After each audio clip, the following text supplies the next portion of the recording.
Mag-umpisa na po tayo. So, alhamdulillah, pasalamatan natin ng Allah Subhanahu wa Ta'ala sa pagkakataon na ito at yung gabay sa atin ng Allah Subhanahu wa Ta'ala na unang-una yung pinili niya tayo bilang maging Muslim o maging balik Islam. Ano po? So, ako si Brother Walid Marlon Feliciano. Dati rin akong Katoliko, no? Katulad ninyo, karamihan isa mga balik Islam po kayo. So, ganun din ako dati, no? Nauna lang ako sa inyo at of course tayo ay mga nakabasa tayo ng mga aklat mula sa banal na Quran. At ito yung ating mga itinuturo. So, sa mga yon, dahil matagal na ako sa Islam, ako ay bukod dito sa Jeddah, ako nagtatrabaho sa isang kumpanya. Maintenance lang ako. Mababa lang din ang ating pinag-aralan. Pero ang kagandahan, napili na nila ako na tagapagturo sa Islamic Center. Katulad kahapon, yung activity na yon, ginanap namin yung sa loob ng building ng Islamic Center. Merong mga estudyante na mga kasama tayo doon from Jeddah, no? Doon sila ay nakasama natin ng face to face. So kasama rin ng mga yung mga nag-live sa atin o yung sa sumubaybay sa Facebook natin, yung sa Walid Marlon Feliciano, no? At of course, yung GC nyo kahapon, itong pag-aralan ang kaalamang Islamiko, so ito ay also in-online natin kahapon. So, kumbaga tatlong grupo kayo kahapon na tatlong set of group na sumusubaybay sa lecture kahapon, no? So, yun yung ating So, sa mga iba na nais ito i-review, i-share natin ito sa ating Facebook. So, pwede nyo i-review yon kasi napakaganda kasi ng topic na yon, yung patungkol sa Tauhid, no?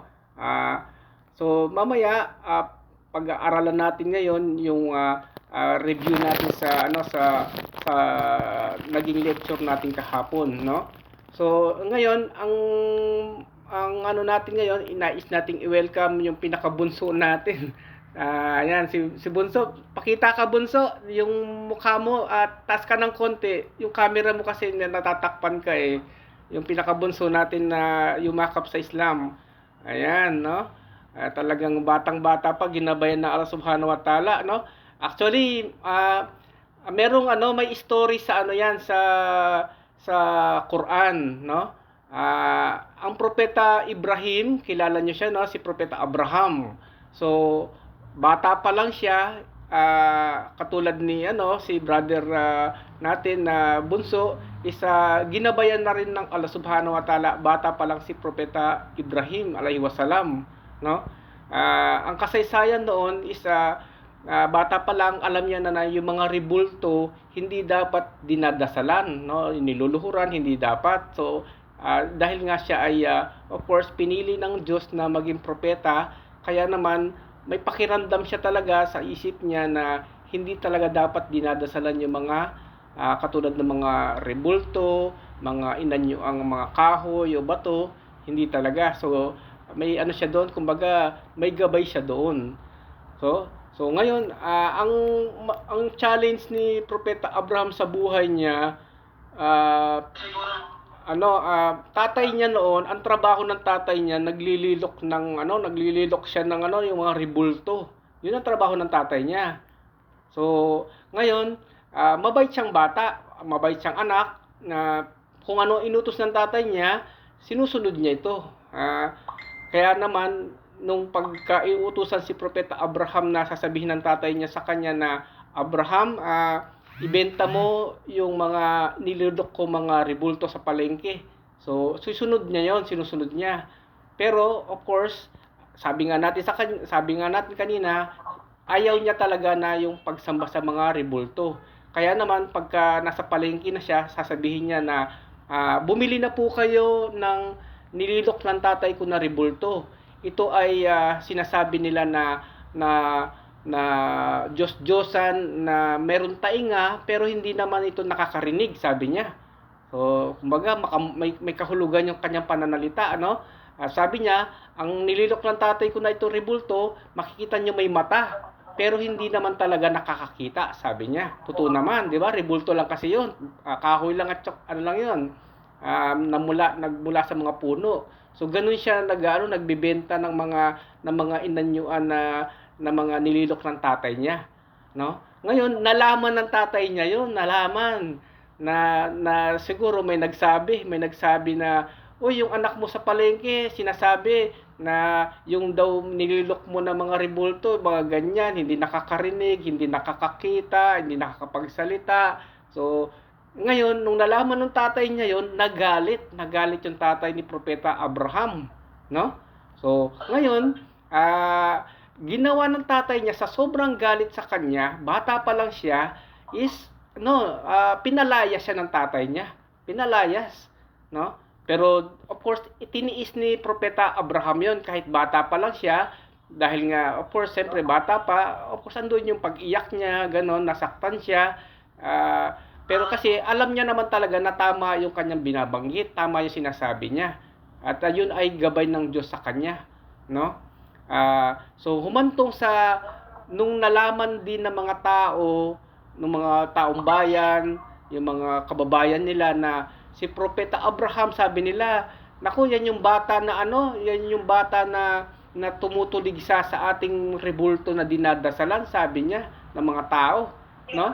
So, nung time na yon, so ibig sabihin mga kapitbahay, mga kabarangay, no, nagagalit na rin sa kanya, nagagalit kasi nga yun na nga na nabalitaan na yung mga Diyos-Diyosan na dinadasalan ng mga rebulto is parang sinasabihan ni Abraham ng hindi ayon sa kanilang kagustuhan, no?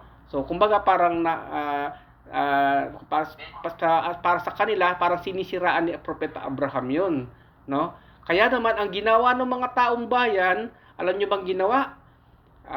Nung nakita siya ng mga taong bayan, no? Kasi 'di ba pinalayas na siya ng tatay niya, 'di ba, no? Baga parang siya, tinakwin ng tatay niya, nagalit. Ngayon, maging yung taong bayan, yung mga kapitbahay, yung mga kababayan niya, ginawa sa kanya, hinuli siya nung mga taong bayan, no? Sabi nila ito yung bata na sinisiraan yung ating Diyos, sabi nila, no? Pagkatapos, ang ginawa nila, naku, parusahan natin yan, yung bata na yan, baka magkaroon ng dilubyo dito dahil sa kanya, no?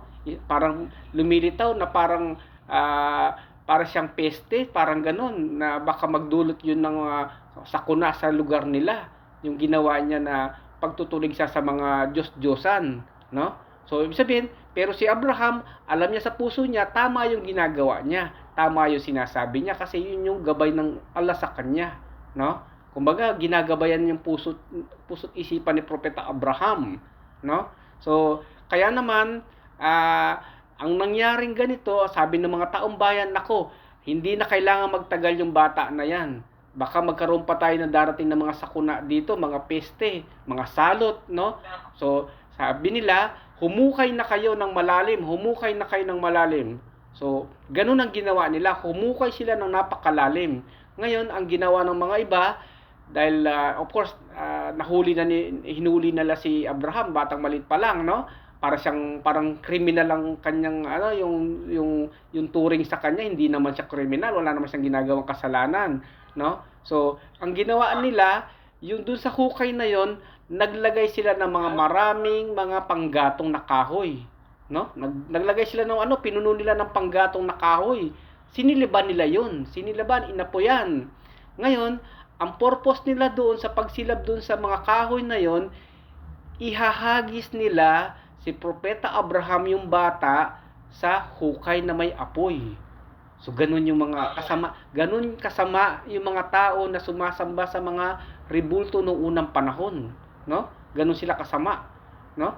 Kaya nilang pumatay ng isang bata na wala namang ginagawang kasalanan dahil nga lang sa kumbaga ayaw niya ng rebulto talaga. So yun yung sinasabi nila na kailangan siya ay mamatay.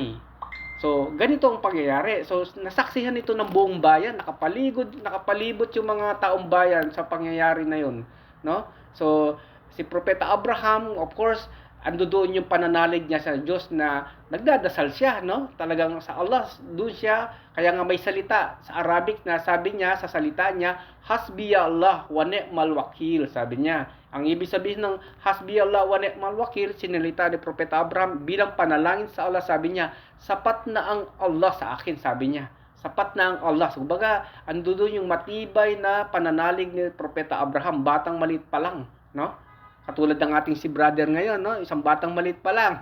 So, naikukumpara kasi natin siya, no? Batang maliit pa lang, nagbalik Islam na, no? So, ayan si Bunso, ang tawag natin sa si Bunso.